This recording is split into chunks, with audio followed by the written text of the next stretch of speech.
রাজধানীর মোহাম্মদপুরের শাহজাহান রোডের একটি বাসা থেকে মা ও মেয়ের মরদেহ উদ্ধার করা হয়েছে। মোহাম্মদপুরের এই মা ও মেয়েকে হত্যাকাণ্ডের খবর প্রকাশের পরেই শহর জুড়ে চাঞ্চল্যের সৃষ্টি হয়। খবর পাওয়ার পরে ঘটনাস্থলে দ্রুত পুলিশ এসে পৌঁছান। ঘটনাস্থলে এসে দেখা যায় নিহত মা ও মেয়ের মরদেহ হাসপাতালে নিয়ে যাওয়া হয়েছে এবং এখানে উপস্থিত পুলিশ কর্মকর্তার সাথে কথা বলে জানা যায় তদন্তের পরেই তারা আসলে হত্যাকাণ্ডের বিস্তারিত জানাতে পারবেন। পোশাক পরিবর্তনের ঘটনাটি সত্য। কাজের বুয়াটি অনেক সকালে বাসায় এসে এই বাসা থেকে সে বের হয়েছে আনুমানিক 10টার পরে। আমরা দুটি ধারালো ছুরি পেয়েছি এবং ভেতরে তার যে হত্যাকারী সে ফ্রেশ ট্রেশ হয়েছে এরকম বাথরুমে আমরা সেরকম আলামত পেয়েছি। প্রাথমিকভাবে আমরা আসলে এটি এখনই বলতে পারছি না, যেহেতু তার পিসিবিআরটি আমাদের হাতে এখন পর্যন্ত নেই। তার পিসিবিআর বের করার জন্য আমরা চেষ্টা করে যাচ্ছি।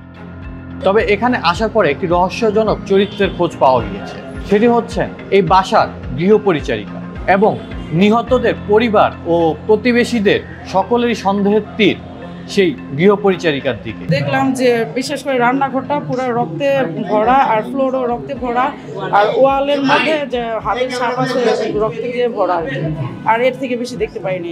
ভাইয়া আসে 11টার দিকে আয়সা দেখে যে গেট খোলা আর ভেতরে অবস্থা একদম মানে আপার নিচে পড়ে আছে আর পুরো ফ্লোর হচ্ছে ব্লাডে ভরা। না সন্দেহ বলতে কি একটা মেয়ে বের হয়েছে। আমি আসলে বুয়াটা দেখেন দারোয়ানরাই দেয়, আমি জানি না। আমি তারা জিজ্ঞেস করে কে, ও বললো 7B-তে কাজ করে। ও একটাকে আমি জিজ্ঞেস করছি, বললো যে আমি 7B-তে ছিলাম আমি চলে যাচ্ছি।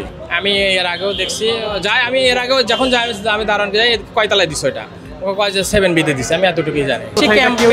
ক্যাম্পের দিক থেকে বেশি আসে বুয়া, ক্যাম্পের থাকে বেশি আর কি। যখন উনি বাইরে যা তখন আমি এখানে তারা ডাক দিয়ে খাড়া করাইছি।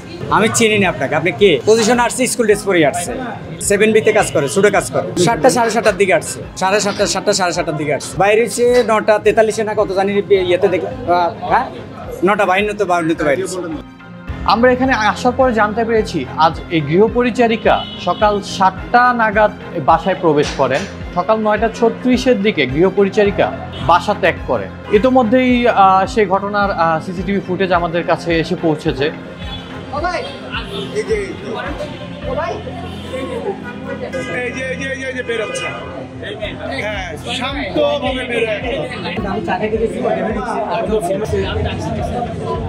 মুখটা ওদিক থেকে ওদিক ঘুরে রাখছে, জানে যে সিসি ক্যামেরা আছে।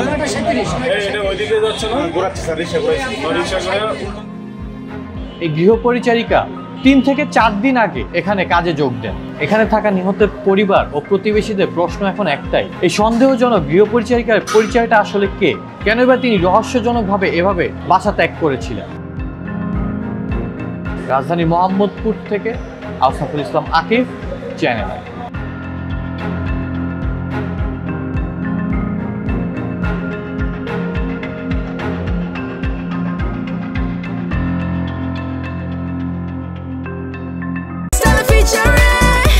Next level, well done, side by side, fridge.